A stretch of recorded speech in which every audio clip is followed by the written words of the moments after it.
하나님은 하나님이 하실 일을 아브라함에게 알려주십니다. 20절을 보면 여호와께서 또 이르시되 소돔과 고모라에 대한 부르짖음이 크고 그 죄악이 심히 무거우니 라고 말씀하며 하나님이 왜 소돔과 고모라로 향하시는지를 설명합니다.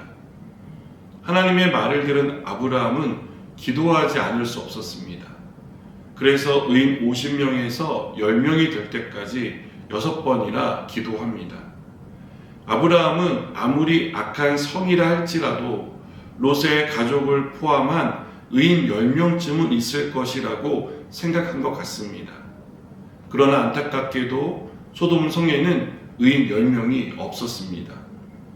도대체 소돔은 어떤 곳이었기에 의인 10명도 없었던 것일까요?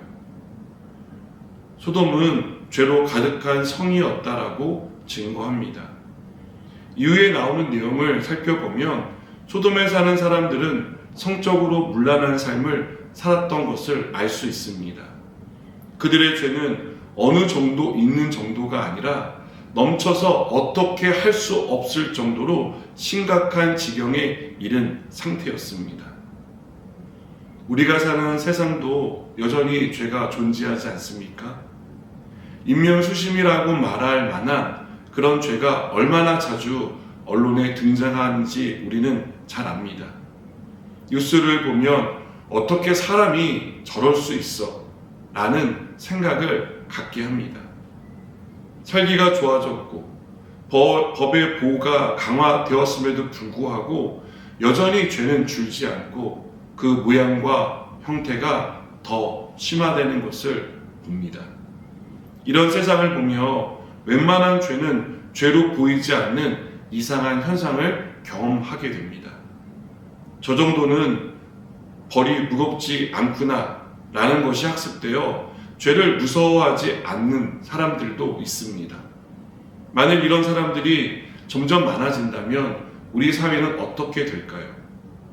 죄의식은 사라지고 죄에 대한 형벌을 무서워하지 않게 된다면 우리 사회는 더 큰 죄가 가득한 세상이 될 것입니다.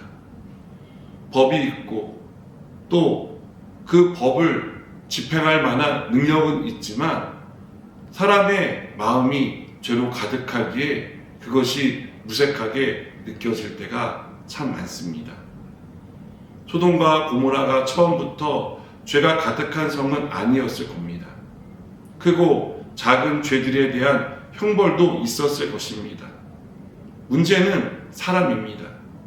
죄를 대하는 사람의 태도, 죄를 가볍게 여기거나 무시하는 그런 태도가 공동체를, 사회를 죄로 물들게 만든 것이라고 생각합니다. 다른 사람도 다 그렇게 하는데 왜 나만 다르게 살아야 하나? 이런 생각을 갖는다면, 그래서 죄와 타협하게 된다면 우리 사회는 걷잡을 수 없는 죄 가운데 빠질 것입니다. 노아가 그랬던 것처럼 죄가 가득한 세상에서 하나님의 사람은 다르게 살아야 한다라고 믿습니다. 사람들이 어떻게 생각하고 어떻게 판단하고 행동하든 우리의 기준은 언제나 하나님의 말씀이어야 합니다. 하나님이 죄라고 명하신 것은 죄입니다. 거기에 어떠한 것도 붙일 수 없습니다. 만일 우리가 이런 마음으로 살아간다면, 그래서 의인 한 명으로 설 수 있다면, 이렇게 1명, 2명, 3명 점점 늘어나서 이 세상은 죄로 가득한 것이 아니라 그 의인 때문에 구원받게 되는 역사가 일어날 것이라고 믿습니다. 하나님은 그 의인 한 명을 부르고 계십니다. 그리고 그 한 명이 저와 여러분이 되었으면 좋겠습니다. 기도하시겠습니다. 하나님, 죄와 타협하고 죄를 죄로 여기지 않는 그러한 잘못된 태도들을 버리게 하여 주십시오. 의인 10명이 없어서 멸망한 소돔성을 생각하며 그 성의 10명 중 한 명이 우리가 되기를 소망하며 살아가게 하여 주시옵소서. 예수님의 이름으로 기도드립니다. 아멘.